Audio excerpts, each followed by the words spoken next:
നമസ്കാരം. കൊച്ചിയിൽ നടി ആക്രമിക്കപ്പെട്ട കേസിൽ ദിലീപിന് വേണ്ടി പലപ്പോഴും വാദിച്ചിട്ടുള്ള വ്യക്തിയാണ് രാഹുൽ ഈശ്വർ. ഇപ്പോഴത്തെ ഒരു മാധ്യമത്തിന് നൽകിയ അഭിമുഖത്തിൽ സംസാരിക്കവേ പോലീസുകാർ കഥ എഴുതിയതിന്റെ ഏറ്റവും വലിയ ഇരയാണ് ദിലീപ് എന്ന് പറയുകയാണ് രാഹുൽ ഈശ്വർ. കേസ് വിശദമായി പഠിച്ചയാളാണോ ഞാൻ? ഉണ്ടയില്ല വെടികളാണ് കേസിൽ ദിലീപിനെതിരെയുള്ളത്. വിധി വരുമ്പോൾ അഗ്നിശുദ്ധി വരുത്തി പുറത്തുവരുമെന്നും രാഹുൽ ഈശ്വർ പറഞ്ഞു. 4 പോലീസുകാരെ കൊല്ലാൻ ദിലീപ് കൊട്ടേഷൻ കൊടുത്തു എന്നൊരു കേസ് ഉണ്ടായിരുന്നു. ആ പരാതിയിലാണ് ദിലീപിനെതിരെ രണ്ടാമത്തെ കേസ് വരുന്നത്. എന്തേ ആ പരാതിയിൽ ഇപ്പോൾ ആർക്കും കേസ് എടുക്കണ്ടേ?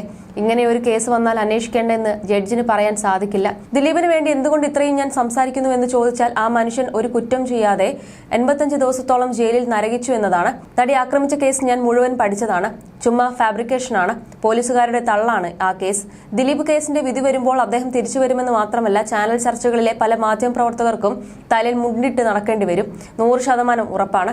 ഇത്രയും പറയാൻ കാരണം നടിയുടെ കേസിൽ പറയുന്നതൊക്കെയും പച്ചക്കള്ളമാണ്. ദിലീപും പൾസർ സുനിയും ഒരുമിച്ച് ഇന്ന് പോലീസ് പറയുന്ന ഫോട്ടോയിൽ ദിലീപേട്ടന്റെ പിന്നിൽ ജീപ്പാണ്, പൾസർ സുനിയുടെ പിന്നിൽ ഫോക്സ് വാഗൺ പോലൊരു വണ്ടിയാണ്. ഫോട്ടോയിൽ ദിലീപേട്ടന്റെ ഇടതുവശത്തെ പുറകു ഭാഗത്താണ് 2 പേർ നിൽക്കുന്നത്. ദിലീപേട്ടന്റെ മറു സൈഡിൽ പൾസർ സുനിയും.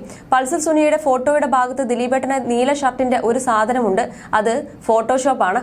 പൾസർ സുനിയുടെ ഫോട്ടോയുടെ അവിടെ ദിലീപ് ഉണ്ടെന്ന് തോന്നിപ്പിക്കാനായി 2 ഫോട്ടോ മർജ് ചെയ്ത് ദിലീപേട്ടന്റെ തോളിന്റെ ഭാഗത്ത് വില കുറഞ്ഞ പെയിന്റ് ബ്രഷ് ഉപയോഗിച്ച് ഫോട്ടോഷോപ്പ് ചെയ്തതാണ്.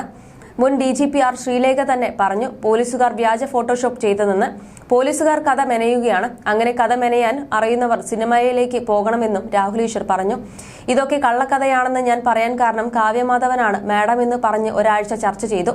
പാവപ്പെട്ട കാവ്യയെ ജീവിതത്തിൽ ഒരിക്കലെങ്കിലും പരിചയപ്പെട്ടവർക്ക് അത് പറയാൻ സാധിക്കില്ല. അത്രയ്ക്കും പാവം പെണ്ണാണവർ. പിന്നെ കഥ വന്നു, കാവ്യയുടെ അമ്മയാണ് മാഡം എന്ന്. അടുത്തത് വേങ്ങരയിലെ ഒരു മുസ്ലിം ലീഗ് നേതാവിന് ദിലീപ് 50 ലക്ഷം കൊടുത്തെന്നാണ്. പിന്നെ കേട്ടത് ഗ്രൂപ്പിലിട്ട് തട്ടുമെന്നൊരു വോയിസ് നോട്ട് കൊടുക്കുമെന്നാണ്. അത് പറഞ്ഞത് മരിച്ചുപോയ സംവിധായകൻ ബാലചന്ദ്രകുമാറാണ്. ഇത്തരത്തിൽ അതിജീവിതയോടുള്ള നമ്മുടെ ബഹുമാനം മനസ്സിലാക്കി നാട്ടുകാരെ പറ്റിച്ചതല്ലേ? അതിജീവിതയാണ് പറയാനുള്ളത്. അവരോടുള്ള ബഹുമാനം മുതലാക്കി ദിലീപേട്ടനെ ആരെങ്കിലും കൊടുക്കാൻ ശ്രമിക്കുന്നതാണോ എന്നാണ്.